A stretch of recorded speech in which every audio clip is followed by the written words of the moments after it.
I still remember the chill that ran through me when the bank clerk laid the small metal box on the table, its edges worn from years of quiet purpose. I hadn't even known my mother owned a safety deposit box. My brother and sister were at home, no doubt preparing to tear each other apart over the will, but I was here, following a suspicion I couldn't fully explain.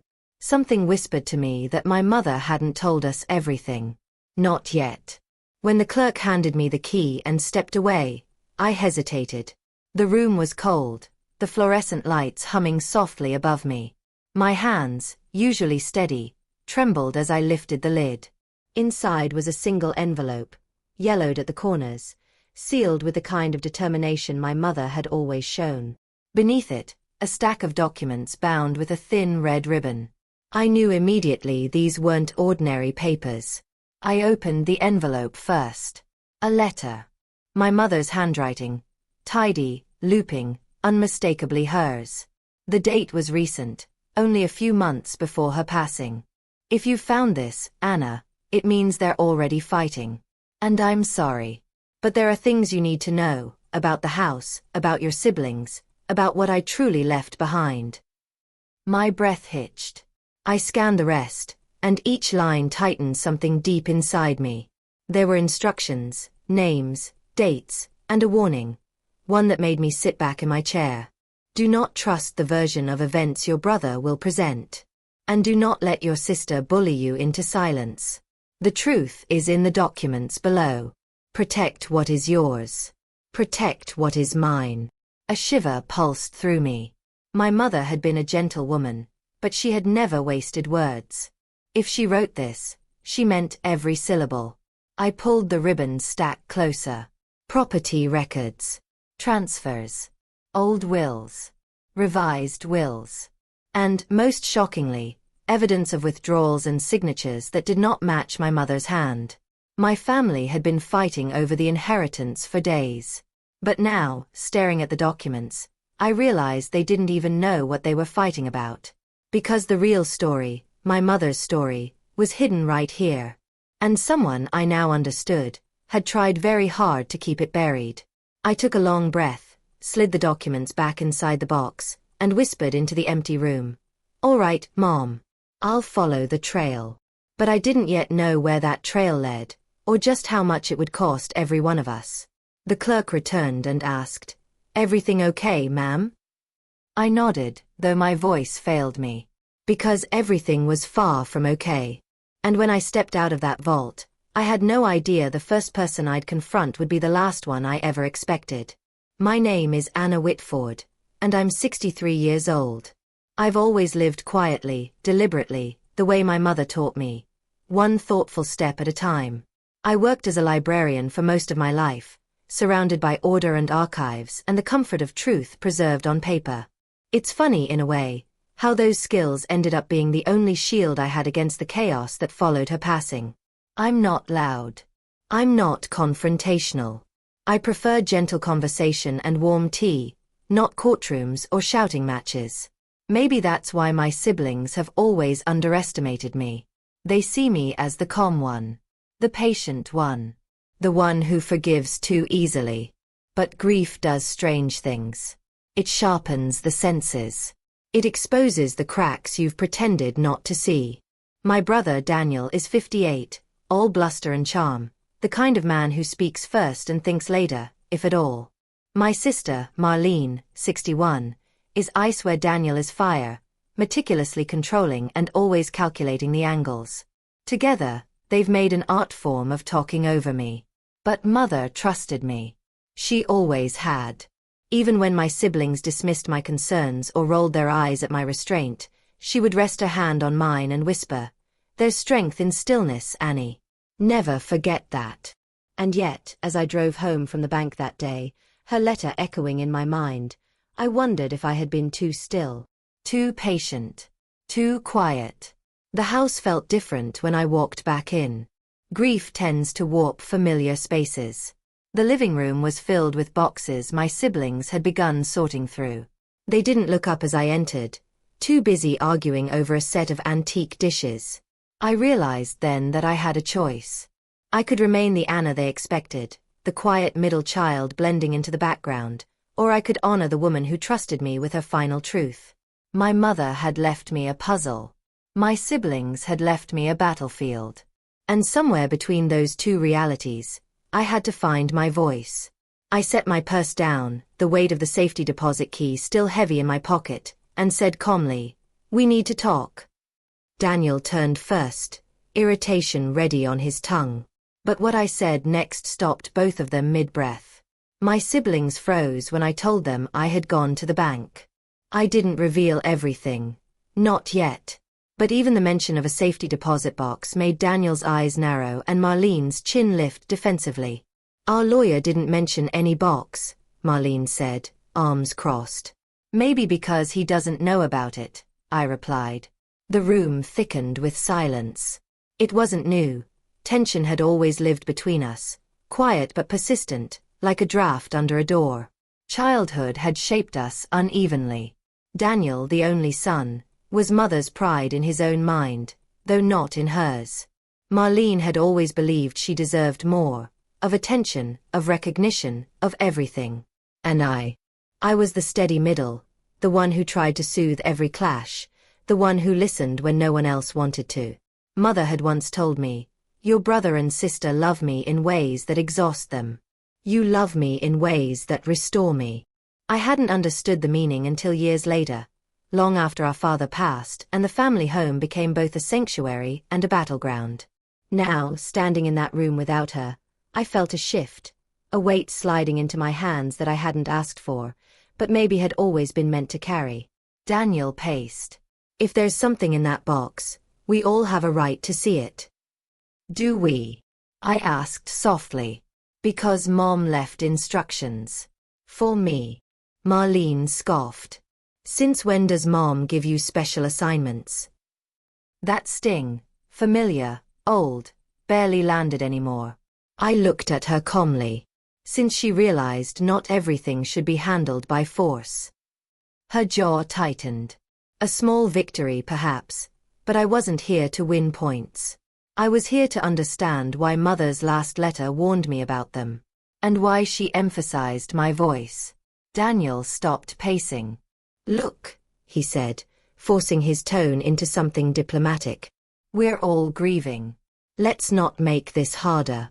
But as he spoke, I noticed something I'd never registered before, a flicker of fear. Real fear. And that was when it struck me. He knew something. Maybe not about the box, but certainly about something Mother had left behind. I studied both of them. Their restlessness wasn't just grief. It was anticipation, anxiety, maybe guilt. "Anna," Marlene said finally, "if there's something you're hiding." "I'm not hiding anything," I interrupted. "But I won't be rushed. I need to review what I found." Daniel moved toward me. "Then we'll review it with you." I stepped back, surprising even myself with the firmness of my voice. "No. Not yet." Their reactions told me everything I needed to know. They weren't just eager. They were desperate. And desperation, I had learned long ago, is a kind of confession. I left the room without another word. Behind me, they began whispering. Fast, tense, too low for the words to reach me. But their tone said more than enough. Whatever was in that box, it threatened them. And I wasn't sure either of them would let me uncover it quietly. The betrayal revealed itself slowly, like ink spreading through water. I spent that evening alone at my dining table, the documents spread out in front of me. My mother's handwriting guided me through each step, each date, each notation she wanted me to see. And then I found it. A deed transfer. Fraudulent. Signed with my mother's name, except it wasn't her handwriting. Not even close. Daniel's signature sat neatly beside it as the confirming witness. My throat tightened. I flipped to the next document. A withdrawal slip. Large. Too large. Pulled from the joint account Mother had shared with me for medical expenses. This one bore my sister's signature. I felt sick. My siblings had always squabbled, yes. They had always been competitive. But this This wasn't rivalry. It was theft. Premeditated. Coordinated. And Mother had known. Her letter had laid out the framework. They have taken what was not theirs. You must protect what remains. I did not confront them because I wanted my final months to be peaceful. But the truth must not die with me. My hands shook as I pressed the pages flat. The red ribbon, still curled beside me, felt like a warning flare. Mother hadn't wanted revenge. She had wanted truth. And now the responsibility of that truth sat squarely on my shoulders. I opened her letter again, looking for guidance. There it was. A line I had skimmed earlier but hadn't absorbed. If they deny it, and they will, go to the second page of the will. The version they have is not the final version. My breath caught. Mother had updated her will. But the lawyer had presented only one version. The version that split everything evenly. I searched through the documents and found a sealed envelope labeled, "Final Will, to be opened by Anna only." My pulse hammered in my ears. I broke the seal. And there, in her steady handwriting, was the truth. She had left the house. The savings. The land. Everything, to me. Not out of favoritism. But because she had discovered what Daniel and Marlene had taken. And this was her way of making it right. My throat tightened. I felt grief and fury, sorrow and vindication, all at once. But beneath all of it was dread. Because once they learned this, once they realized what Mother had done, they wouldn't simply argue. They would fight. And I needed to be ready before they struck. The room felt suddenly colder. I folded the will gently, placed it back in the envelope, and reached for my phone. It was time to call a lawyer of my own. But before I could dial, a soft knock echoed from my front door. When I opened it, Daniel was standing there in the darkness.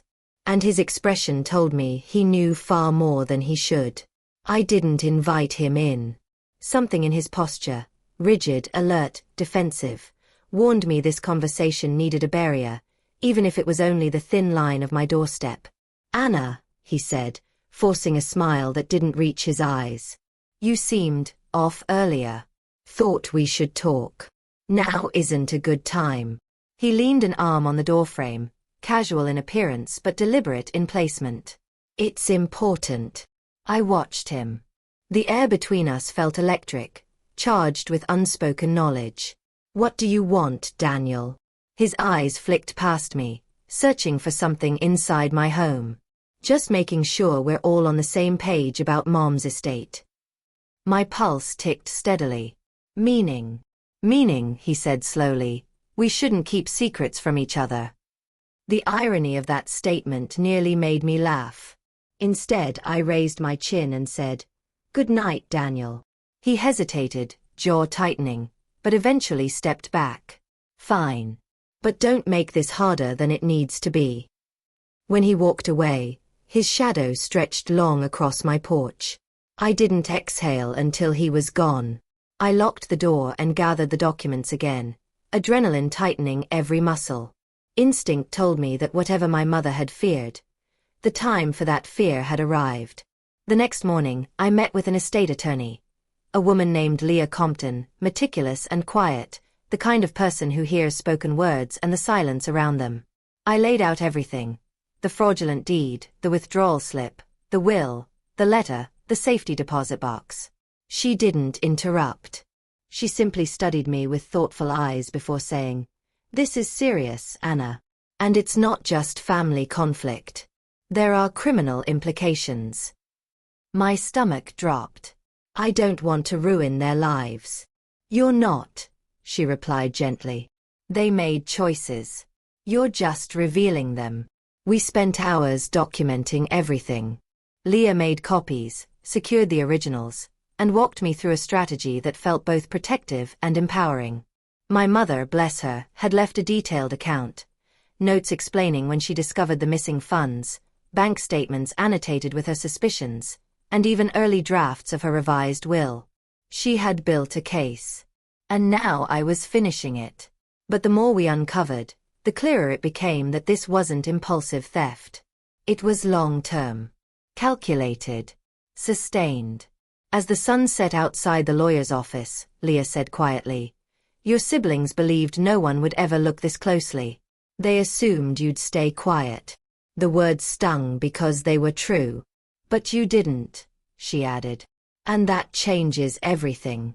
I left her office with a folder containing certified copies of every critical document. The weight of it felt like armor.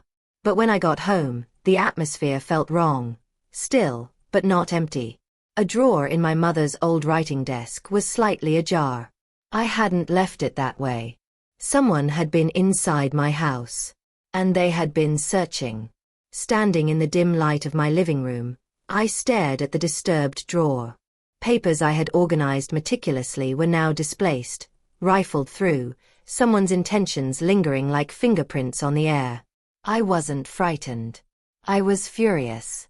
For decades, I had let my siblings steamroll me, interrupting my sentences, dismissing my concerns, treating me like supporting cast in a story that revolved around them. But tonight, something inside me solidified. Mother didn't trust them with the truth. She trusted me. And whoever had entered my home, Daniel, most likely, though Marlene's precision was just as possible, they had crossed a line that could never be uncrossed. I called the locksmith. By the time he changed the locks and installed a deadbolt, it was nearing 10. I walked through the house slowly, grounding myself in the familiar. The quilt on the sofa, the lemon soap in the kitchen, the framed photo of Mother in the garden. She would have hated this. The deceit. The secrets. The way grief had curdled into greed. But she would have understood why I couldn't remain silent. I sat at the table and opened my notebook, a habit from years of cataloging information in the library, and began outlining every detail. Dates, conversations, strange behaviors, the moment I'd found the box. As I wrote, resolve settled deeper. Tomorrow, I would confront them. Not with anger. Not with theatrics. But with documentation. Truth, presented calmly, has a way of unraveling even the most carefully constructed lies. At midnight, my phone buzzed, an unknown number. I hesitated, then answered. Marlene's voice, brittle and sharp, sliced through the line. "We need to meet. Now." "No," I said. Her breath caught, surprised by my refusal. "Anna, don't be ridiculous. This is urgent." "So is respecting boundaries," I replied. A pause. Then her voice dropped to something quiet and calculated. "You have something of ours." My grip tightened on the phone. "I have what Mother left for me." "That's not how this works." "That's exactly how it works." A long silence stretched between us, so long I wondered if the call had dropped. Then she whispered, "You don't understand what you're stepping into." "Oh," I said softly. "I understand more than you think." I ended the call. My heart raced, but my mind was clear. For the first time in years, I felt steady, directed, aligned with something larger than fear. Mother's truth deserved daylight. I would deliver it. But when morning came, and I prepared to meet my siblings with counsel and documentation, I discovered an email waiting in my inbox. From an address I did not recognize. The subject line chilled me. "You are not the only one," she told. And the attachment, when I clicked it, changed everything. The attachment contained a scanned letter. My mother's handwriting, unmistakably hers. But this one wasn't addressed to me. It was addressed to her lawyer. In the letter, Mother described discovering the forged deed, the unauthorized withdrawals, and her fear that confronting my siblings directly would escalate tensions during her illness. She wrote clearly, decisively, that she wished to revise her will, leaving full authority to me because she trusted my judgment. She also requested that her attorney keep the updated will sealed unless I brought forward any concerns. This letter, uncovered by the law office once my inquiry triggered their deeper search, validated everything. It also meant there was no path for Daniel or Marlene to claim confusion, miscommunication, or misinterpretation. They were cornered. When we met at Leah's office later that afternoon, My siblings walked in with the bravado of people who believed they still had control. Daniel pointed a finger at me the moment he entered. This has gone too far. Marlene's eyes darted around the room, already calculating exits, angles, leverage. But when Leah slid the packet of evidence across the table, photocopies of the forged documents, the withdrawal receipts, mother's instructions, and the newly discovered letter, everything inside them changed. Daniel's face drained of color. Marlene's lips parted slightly, as if the air had been punched from her lungs. Leah spoke calmly. We can proceed in one of two ways. Quietly, with restitution and acknowledgement, or formally, which involves law enforcement. My siblings stared at the documents as though they were staring into a mirror showing a reflection they'd prayed would stay hidden. What do you want? Marlene whispered, her voice cracking. I studied her, not with triumph, but with clarity. I want the truth acknowledged. I want the property returned. And I want Mother's final wishes honored. Daniel swallowed hard. You're going to take everything. She left it to me, I replied evenly. Because you took what wasn't yours. Silence. Sharp. Heavy. Absolute. And in that silence, their downfall began, not with shouting, not with spectacle, but with resignation. They signed the restitution agreement. They acknowledged the forgery. They relinquished their claim to the estate. Not because they wanted to, but because the truth, laid bare and undeniable, left them no alternative. As they walked out of the office, neither looked at me. If this went to court, the damages, penalties, and reputational fallout could have destroyed him. His law partner, his social circle, the country club, the financial firms he associated with, they all valued appearance over loyalty. And Gerald had carefully built a reputation he couldn't risk. Still, even in that moment, I felt no triumph. Just a slow release of tension I'd carried for too long. But the true consequence came weeks later. A quiet woman from the country club notary office called me. She said Gerald had been removed from their membership after the board learned of the investigation. They prefer members whose affairs are in order, she said delicately. Then his financial advisor called. They terminated their relationship with him. Then his business partners. Not because I pushed. Because documents speak louder than accusation. Because truth, once exposed, spreads on its own. Gerald never apologized. That wasn't in his nature. But he did something far more revealing. He stopped contacting me entirely. No calls. No emails. No messages. The man who once saw me as soft and malleable could no longer look me in the eye. His downfall wasn't dramatic. It didn't involve handcuffs or shouting. It was quiet, isolating, and deeply personal. The kind of downfall that reshapes a man's understanding of himself. And when restitution arrived, 2 wire transfers totaling everything he took plus interest, I didn't feel vindicated. I felt free. But the real freedom came later, when I sat alone in my kitchen again, the same place I first decided to investigate, and realized. I never once raised my voice. I never once acted out of vengeance. I simply told the truth. And the truth did the rest. What becomes of Nora after justice is served? The weeks following the settlement felt strangely quiet. Not empty. Just peaceful in a way I hadn't felt in years. There is a particular kind of silence that settles in your home after a long conflict. A silence shaped not by absence but by relief. I filled mine with small rituals. Morning tea. Long walks. Sorting through my mother's belongings not with grief, but with gratitude. Restitution covered her unfinished medical bills, restored the savings she intended for my future, and allowed me to repair the old garden shed she always wanted me to fix. I planted rosemary and lavender beside it, 2 scents she loved. But more than financial restoration, I gained something harder to describe, a renewed sense of self. I realized how many years I had spent stepping aside to keep harmony. How many times I had said, "It's fine," when it wasn't. How often I mistook passivity for peace. Justice didn't harden me. It clarified me. And it taught me how to protect the boundary between forgiveness and enabling. A few months later, I received a letter, handwritten, shaky. It was from Gerald's wife.